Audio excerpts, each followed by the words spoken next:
Ejam menika minangka salah satunggaling piwucal saking Gusti Yesus. Saderengipun Gusti Yesus miyos wonten ing sumangka dhateng ing swarga.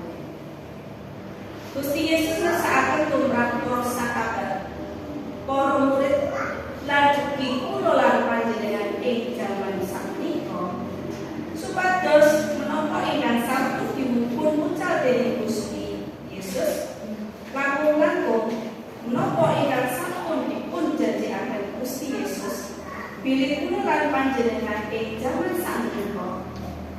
Gusti Yesus bakal nyarengi lampahe kula lan panjenengan ing sadengan kamotan, ing sadengan lampahe besar. Gusti Yesus boten badhe nilar tiyang pitados anggenipun gesang piyambakan. Gusti Yesus badhe ngutus Roh Suci ingkang samangke badhe nyarengi kula lan panjenengan.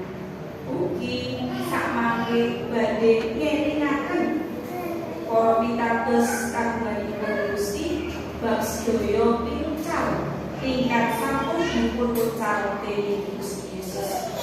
Bab menika saged kita ningali lan kita bacosaken saking Yohanes 18 ayat 17.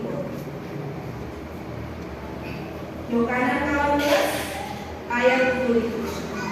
Kowe padha dak tinggali tentrem rahayu gak peneke marang kowe lan apa kang gak peneke iku ora kaya pawewen jagat marang kowe.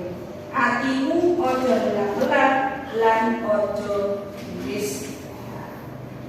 Menawi kita gatosaken saking Injil Yohanes 18 ayat 17 wonten tembung tentrem rahayu.